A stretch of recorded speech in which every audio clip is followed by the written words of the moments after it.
Everywhere at the End of Time by Leland Kirby, more commonly known by his alias The Caretaker, is nothing short of a masterpiece of a person's journey through dementia. Before we could talk about the work of The Caretaker, I want to explain something beforehand pertaining to dementia. Many people mistake Alzheimer's and dementia as interchangeable, which has some truth to it but is mainly false. Dementia is the general term for a decline in memory, reasoning, or other thinking skills, whereas Alzheimer's is a form of dementia. Although Alzheimer's is the most common form of dementia, there are more diseases that fall under that umbrella. For the sake of discussion and fluidity, I will be saying that the patient, the person that this experience is about, has Alzheimer's. Now that is done with, let's talk about everything at the end of time, stage by stage, and song by song.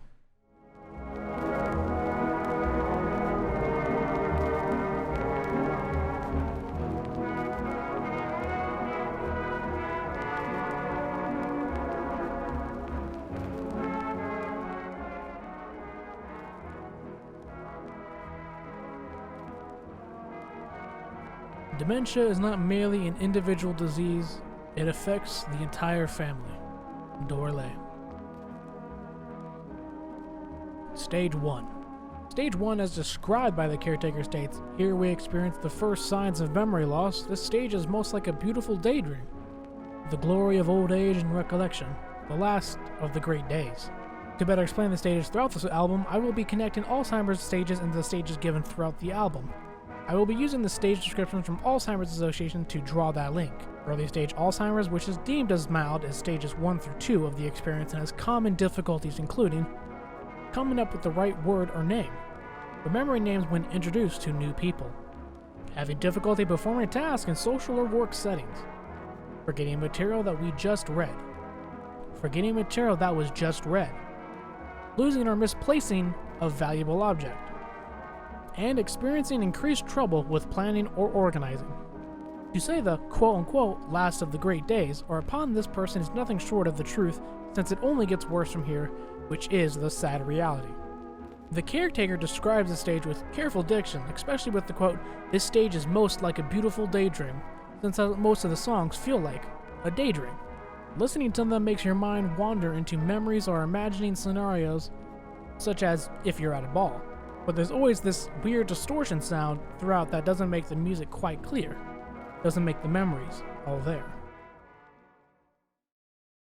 A1. It's just a burning memory. From the first few seconds at the beginning of the album, you can already feel a weird sense of dread, with the melancholy music playing with the record scratching and the general distortion that we will grow accustomed to. You can already feel this sense of joy and bliss whenever the brass starts to blare throughout the song, like a ghostly cry. The best way I can put it is that it feels like a moment before nuclear annihilation. You know something bad is coming, but there is nothing to stop it from coming, so you just have to enjoy the time you have left. This song is by far one of the most beautiful songs during the whole experience, but is the one that will be toyed with the most throughout the whole experience as well. Then, after 3 minutes and 28 seconds go by, the song ends without warning, as the nuclear bomb hits, with the only thing being heard is the distortion. A2. We don't have many days. Arguably, one of the sadder titles, as many people when diagnosed with dementia are given a time window of when they will deteriorate into nothingness, which is the sad truth. The lonely piano accompanied by distortion has this eerie feeling, but also has this feeling of hope and remembrance of love and enjoyment of life with it. It's the sickening juxtaposition between the loving piano ballad with the knowledge that things will get worse as you can start to hear the crackling of the mine in the background, with the pops of sounds becoming more and more noticeable. A3. Late afternoon drifting. Late afternoon drifting once again falls into that quote-unquote daydream aesthetic that was described by the Caretaker, but this piece is more angelic and hopeful than the rest, almost as if the song itself is skipping around the merry-go-round. This has an almost childhood feel to it, as there are no sounds of sadness hinted at throughout the song, just joy and playfulness, especially when the song picks up and lowers itself to an almost quiet state, as if a loud child was told to be quiet. In this song, I imagine a child who is loud and carefree, only to be held back by their childlike stature. The ending of this song drifts off quite unexpectedly as we are dragged away into A4. Childishly fresh eyes. See why I mentioned children before? This is one of the songs that bothers me the most, mainly because I feel as if I've heard this exact song somewhere else in my childhood, just sped up and without the obvious distortion, with the brass playing as if they're should be some lyrics overlaid onto the song with a childish nature is truly off-putting. This song is much more about the time of childhood than before, with the last giving the sense of childhood, with this one throwing you into it and experiencing the days of old. There's an almost circus feel, and as soon as we were thrown into this childhood stage, we were easily thrown out of it with a sudden and abrupt ending. A5. Slightly Bewildered. This title is the obvious beginning of the realization of the disease they carry, how quickly they forget their childhood memories, if even for an extended amount of time, into this sense of worry. The song begins with what sounds like someone turning on the microphone and fiddling with it quietly as if not to disrupt the music in the background, which, at least to me, sounds as if they were missing a few key points. They missed the correct key for the song, or at the very least, that's what I think it sounds like, and the music overall feels messy and unorganized, unlike the other songs. The fiddling with the microphone, or something akin to it, is what caught my attention most off this track. It sounds as if the person is trying to fix the quality that is being recorded, as if they are trying to fix a problem. I'm sure you can see where I'm going with this, but to me it seems that someone is trying to fix the problem they just found out about, as many people would naturally do. It seemed to be fixed at the end with an abrupt ending of the song, which you could argue is a leitmotif of the album. A6. Things that are beautiful and transient. One of the most joyful titles from the album is sadly haunted by this ghostly howl that surrounds the music, along with what sounds like clicking of some sort in the background at various times, like the sound of rain hitting a stone floor. The song itself starts off beautifully with the exclusion of this haunting howl that accompanies it, even though I have to admit I do like it, with the beginning sounding rather happy and upbeat, only to fall into a state of depression gradually, only to pick itself back up again, as if you didn't notice. All these songs repeat. When the repetition does begin, you can hear an almost trap-esque beat go off, only to cut off once it goes through the full revelation. The distortion has become almost too noticeable, yet not enough, to really throw off the music just yet. The way the music falls into this depressive state is almost cartoonish in nature, whereas I can envision a cartoon character becoming depressed and slowly folding in on themselves with each and every fall. It's incredibly upsetting to hear, as you can relate in a sort of way to a deflating balloon, with the song having all this air only to release it at the end of the song and show its true state.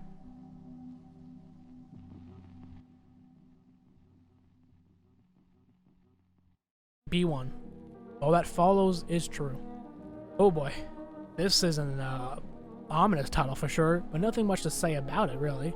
It just sounds like some of the songs that are played before A3 and have that same sort of feel to them, although I will say this has an almost cry-like future to it, with the distortion slowly showing, drowning out the music at times if you start to pay attention to it.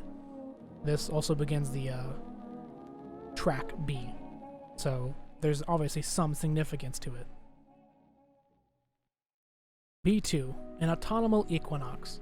If you know what the fucking autumnal equinox is, it's honestly fine because I have no idea. I had no idea until I looked it up, and years of school were flashed at me. A weird touch that this album does without even trying making me remember, despite me forgetting it already. Anyway. An autumnal equinox, to put into layman's terms, is the astronomical start of the fall season in the northern hemisphere and of the spring season in the southern hemisphere. Another meaning to it can be about transitions and the balance between light and dark within ourselves, which is rather beautiful and educational. If I had to guess as a betting man, both meanings apply to the song and an album overall. I mean, come on. Fall season in the northern hemisphere? Something to do with transitions and balance between light and dark? If we're going with the analogy, of course. It's a little on the nose, but I can't fault the title for what it is, an obvious statement about dimension and the problems it causes all around. To actually talk about the song itself, however, it does fall into... oh boy. To actually talk about the song itself, however, it does fall into the fall analogy, what a sentence, talked about before. The song is this lovely piano, I think. At this point, it's hard to tell what instrument it is, which, of course, part of the experience. You just hear these noises not knowing what it's coming from, since you can't really remember the word for that instrument. Whether or not intentional, I love it. And as he's rising, which you can equate to spring, and falling moments, which you can obviously relate to the fall throughout the song. I personally can't describe my feelings toward this song very well, but there's a sense of peace, almost. A peace that didn't even know was there until hearing this. Despite its rather short lifespan, this song repeats a lot and is the shortest, I would say, of the whole album or experience, since it sounds as if it only goes on for 12-14 seconds before repeating. The transition from B1 and B2 shows a disconnect from all the A-side songs, just as it does with the next song, B3, Quiet Internal Rebellions. Sorry, I couldn't help myself. But this title is very poetic in nature, and personally, I can relate a lot to it. This song is by far the most distorted thing, as the music seems to be second only to the distortion that's plagued this entire experience. The music seems to be fighting with itself as well, with the beginning sounding very soft and orchestral, only to be followed by a loud brass section that quiets the orchestral sound. It then smashes into one another, and the result is weirdly beautiful, yet messy. Listening to it the first time felt confusing and rather quote-unquote brain-bashing. It made me feel like I forgot my keys even though I haven't moved since writing the script. It really makes you feel something, a sense of not understanding and delusion. It's really weird, and it only gets worse from here. During the middle of the songs, everything ceases and brings back the orchestral sound. It feels as if you were talking during a sentence to be interrupted by a person or bystander almost. The song ends in this almost angry manner with highs and lows, only to subside and the song just abruptly ends. B4. The Loves of My Entire Life. This song starts as if it's your morning alarm, with many notes randomly being smashed against a piano to wake you up. The beautiful yet, what the hell is this sound kind, you know? It feels as if there are two pianos trying to compete for the main role, each playing different variations of the same song, and it's very, how do I put this? Disorienting. I feel as if I'm floating up into the sky, levitating above myself in a body I don't possess. It's very otherworldly despite being grounded in reality. In simple terms, I feel confused as to what I'm listening to, but I can understand it to a certain degree. It's an uncomfortable feeling, to say the least. Just like how it ends with it being pulled away into the void with the singular note falling behind as we advance in our journey. B5. Into Each Other's Eyes. This sounds like something on the A side with its rather jazzy feeling and a sense of memory. At this point, I forgot the distortion that has been throughout this experience was even there. I was just listening to the music again with subtle showings of degradation, but nothing that could be heard casually. The song feels as if I'm looking into my lover's eyes. Well, no, I simply won't and can't describe love since there's no real way to do so. So, to kind of explain it, whatever love means to you is what the song should feel like to you. These memories of a loved one are not tainted at all with the loudness of the past distortions, but you can still feel it there. It's wonderful symbolism for the horrors that will be shown later. The song ends, like most others, abruptly with one note bouncing in between each year as we advance into song B6. My heart will stop in joy. Oh boy, what an end to a journey. This title is a bummer. The song itself also echoes that mentality, as it is joyful and lovely, only to be followed by stage 2 of the whole experience. So you can only sense that dread that haunts the song. The ghostly orchestral sounds and the reverb through it all really just makes you happy, even though you feel as if you shouldn't be.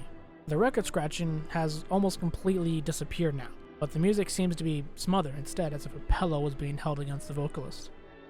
The ending of the song is quiet like the others, but with a more gradual exit as it heads into stage 2 of the experience.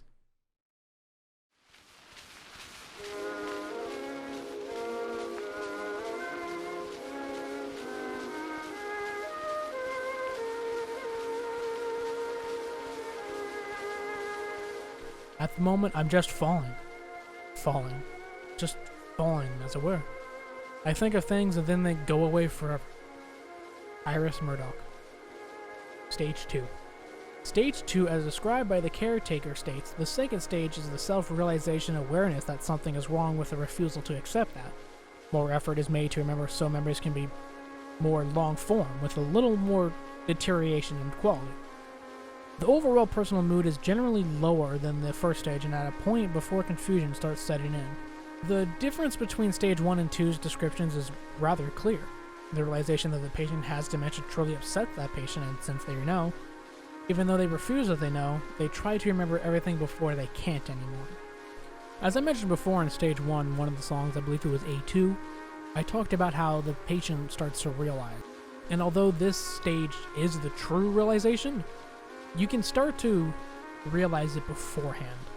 it's the kind of things where you're like, I'm forgetting a lot more things than usual, but it's nothing to be truly afraid of until it starts to become a reoccurring theme, which is stage 2. It's the grim reality of being diagnosed with pretty much anything. Once you are told you have something, you want to do or remember everything you've ever done before you can't anymore. It's incredibly upsetting, and it should be, in my opinion, a wonderful lesson for the youth to experience and understand, since so many waste their lives doing things that either don't excite them or rather don't advocate their lives in a manner of happiness or continuance. I, of all people, should know this as a 20-year-old man who is turning 21 in about 3 months. Yay me. Who has seemingly spent his time rather poorly in retrospect.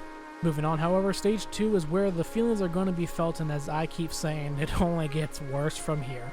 I do want to preface, however, that if you're in any sort of mental funk or just really, really down, I would avoid listening to this album and this experience from this point on, as it just feels so depressing and hard to listen to at some points.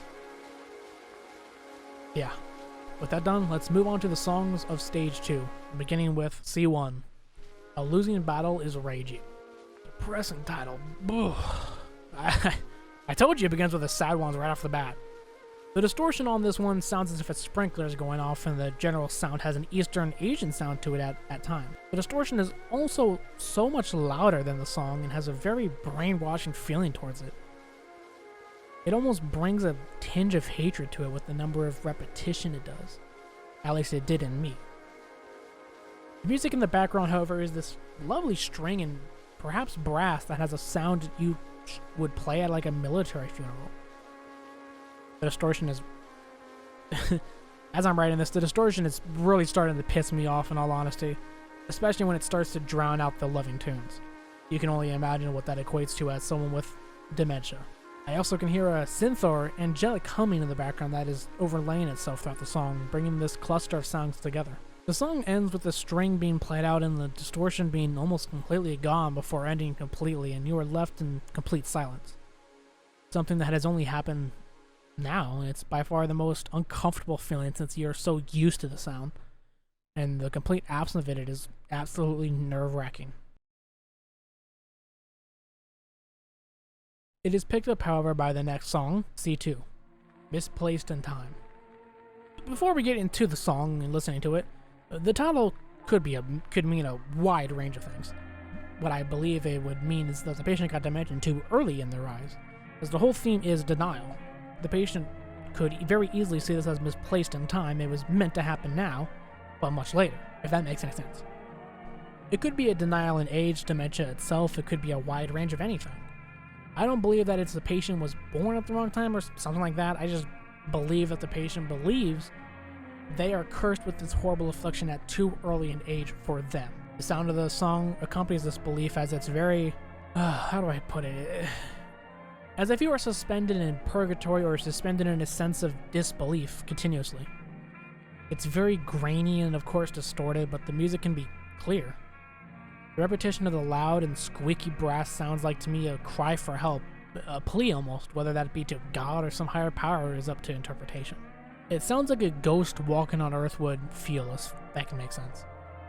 It's sad, angry, confusing, with glimmers of hope, either from seeing friends or family. The piece is honestly really lovely, and it's up there for me for favorite songs on this journey. Then it ends and transitions beautifully into C3. What does it matter how my heart breaks? This title it's just hard to read. The song that accompanies it isn't any lighter either. This brass tuba-ish sound brings these melancholy and despondent feelings from the patient in full view of the listener. It's the opening of the patient to the audience, as you can feel this absolute disquiet emotion rush through you. I can only imagine what the patient is going through, especially through this stage, as everything around them seems to not make sense. It's really tragic. God. This song just feels like a pain to listen to. It really just feels like depression simulated in a game. Ironically enough, I didn't realize this was the same song from Stage 1, A1, Burning Memory, until listening back and re-editing this. Ugh. And I think it's going to become a lot more obvious as time goes on. Anyway, the song ends as if a candle was just blown out and flows into C4. Glimpses of hope in trying times. I hate this title. I really do, because I know there is no hope for the patient. Dementia is not curable, albeit it is reversible if caught really fast, but at this stage it won't change much, just delay the inevitable. It's really hard to keep listening to this album while typing out the script, if I'm being honest. This song is the beginning of what we will be experiencing later, something I would like to title Memories of Noises from Beyond. The song is just this tension-filled beast with this ominous brass piece that plays throughout with alien-like sounds in the background. Halfway through, however, music can be finally heard. Although the distortion is muffling in and the quote-unquote memories of noises from beyond interrupt it, it does come back and is a beacon of hope in the song through the sludge that is the rest of the song. However, towards the end of the second revolution of music, it starts to sound hellish, as if the gates to hell were opened and all the damn souls made their debut. It's a very terrifying sound. It really puts anxiety in your heart and dashes the hope you had earlier. The song slowly gets quieter as the distortion takes control and reigns supreme, and it turns to the worst sequel title, C5, Surrendering to Despair. I'm not even going to address this title properly because it just hurts. Really, it hurts my heart. This song is exactly like the title, soft surrender into nothingness, with the sound of what sounds like footsteps, sometimes a galloping noise, at the time playing with the distortion. Now, I want to preface, I am a lover of some sad ballads, but dear Lord, do I absolutely feel the despair and utter loss for hope in this song. I can't even truly describe the music completely, but imagine sadness in song form is honestly the best way to say it. If I had to give examples, it sounds like if a nation, for example the USA, surrendered to the victors of a war, a military funeral once again, or a song that would play during half-mast. It sounds very tragic, I guess is the right way to put it. With little to no hope sprinkled in, mournful, complete and utter surrender to what will befall the patient in the coming years. It's truly awful to hear that feeling of concern in music form, as you can sense what it would feel like. A wonderful thing for the experience, but man, can I say, this is just utter pain. The song eventually does slowly fade out, and we flip over to D1. I still feel as though I am me. Another heartstring broke from this title. The music that plays doesn't help in the slightest, as it sounds as if there is someone in the far distance scraping a fork across a plate at .25 speed. Then the music kicks on, but very slowly and despairingly. Then there is this almost high note string that plays on occasion, the light in the dark of the song. However, the note is very easily overshadowed by the ambience, the distortion, and the feelings of it all. Then the note makes a comeback as it turns the darkness into a light fog. This is a very hope-filled song that the patient is still them, despite losing their morale and determination and rather self. There is a repeating distortion effect that sounds like a groove on a record player that is heavily distracting from the music that has now turned into what sounds like church bells in the far distance, only to all fade out with only that record player distortion effect I just mentioned. It's hard to hear the song post-script because I know what happens, and although they still feel as though they are them, that feeling will slowly but surely disappear. They will forget their loved ones, their family, friends, and then eventually themselves. And that's the worst of it all, I think. The song then ends, and in comes D2. Quiet dusk coming early. Dusk in definition means the period of twilight between complete darkness and sunrise or sunset. Most people use the day ending as either a transition into death or a transition into something completely different than before. The term a new dawn is normally seen as a new beginning, but I can't be that optimistic with this title and everything that surrounds it. The quiet dusk insinuates that the dusk is coming without warning, without notice, and without knowledge of the patient. And worse, it's coming early. The patient is in that quiet dusk of twilight before the new day, and it has arrived without notice and earlier than expected. The dread finally hits. The song has a melancholia effect on the listener, as the realization has hit the patient again and they're not prepared for it. The song feels like a scene in a movie where the star is crying their heart out to another or to the audience to show what emotions they are housing. It's a powerful, belting pain from the patient to the listener. It's horrendous to listen to and feels intrusive at times, but beauty is hidden throughout the pain. It's the perfect mix of desperation and angst, as if the music itself is trying to find happiness or something to end the pain. It's by far one of the most beautiful pieces on the album, and by far the most painful. The ending to the song is obvious, because you can hear the distortion start to become prominent and rather obnoxious, and the song is trying to reach the top, only to be cut, and the next song plays, D3. Last moments of pure recall. If you didn't know, recall is a psychological term and is defined as to transfer prior learning or past experience to current consciousness. That is, to retrieve and reproduce information, or rather, to remember. That's from the APA. So you can understand the severity and rather an upset tone this title brings. This is the last few moments of pure recall, in which this is recall without cues or anything to remember. The pure remembering is disappearing. The memories of a time gone by are fading, possibly never to be seen or remembered again. With these last moments of pure remembering, the music helps show the happiness of being able to remember memories, as the music is joyful and bittersweet. The distortion is there as always, but this time it's the background instead of being the constant foreground.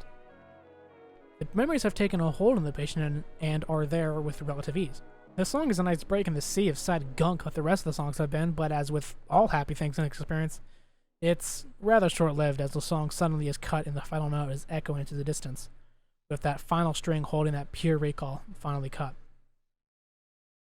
Then comes the worst of it all, D4, denial unraveling.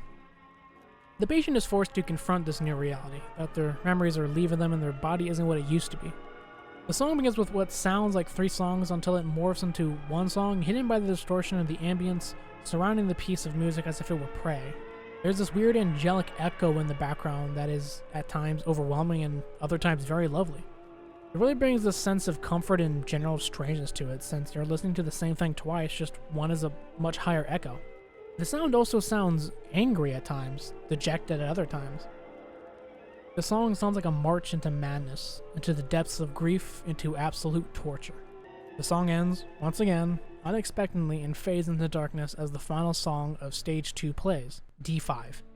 The way ahead feels lonely. The caretaker is a bit of a sadist with these titles, let me tell you, but does it feel correct, and I think it's the worst part about it. The journey ahead is bleak, so it's only correct to feel lonely, since you will be the only person who hasn't been able to remember anything or anyone, so the fact is the title is completely correct, and I rather f***ing hate it. Anyway, the music is just enchanting in the final. It begins with a slow interstellar vibe with a quiet orchestra, and starts to add other instruments before becoming a full song. I can hear what either sounds like doorbells or church bells in the background sometimes, and if it's doorbells, let me tell you how much that breaks my heart. Because if you didn't know, doorbells are normally a sign of visitation, and I can only imagine they're having difficulties with remembering who's at the door, who it could be, their names possibly. There's a whole scenario that I can imagine that I'd rather not go into. Towards 1/3 of the song itself picks up and becomes almost deafening, so much so I had to turn my volume down, and it was still rather loud. The loudness, however, has this pain to it, an almost agonizing screech. It starts to mellow out after a little and becomes a strange ethereal set piece, but the kind that a light gust might break the patient completely. The ending is where the true loneliness comes from, with what seems like only one instrument, with sometimes others joining randomly. It starts to play very melancholy. And then the song ends, only for it to fade out quietly. Then all of a sudden it fades out completely, very quietly, and very depressingly.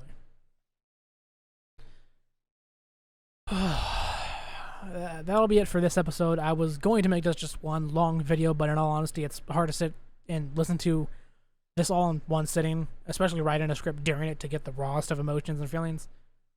I also might have given it a little more meaning than it truly has, but in all honesty, if I did, it only makes the experience better for me. Well, better is a weird word here, since I'm making myself suffer from this experience, but it's a good experience nonetheless. It's a weird sensation. Anyway, thanks for watching. I think what I'm going to do is do it in stages of 2, so each stage of Alzheimer's according to Alzheimer's Association. So mild, moderate, and severe. So it'd be 1, 2, 3, 4, and 5, 6.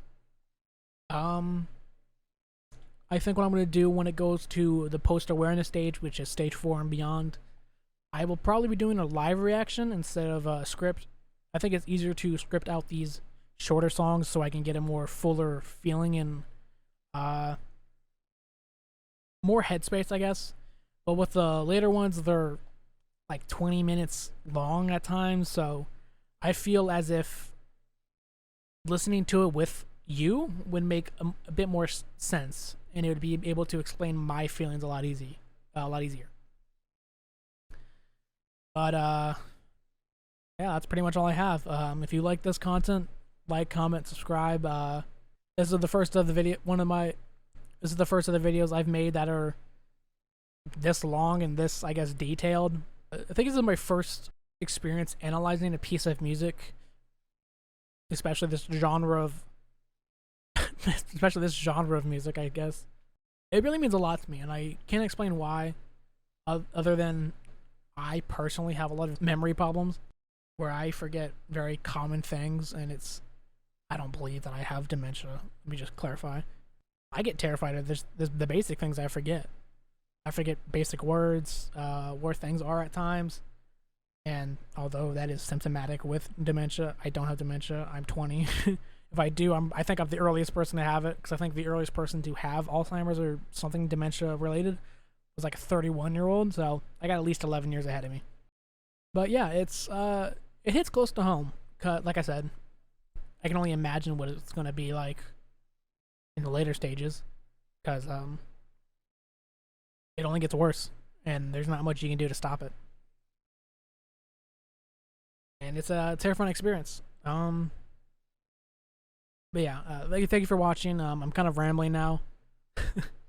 I'm not good at making outros, so I hate saying this. It makes me feel weird. It makes me feel like a YouTuber. But like, comment, subscribe, do what you want. Yeah,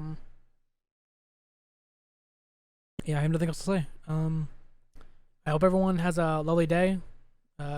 Goodbye, and I hope to see you next time.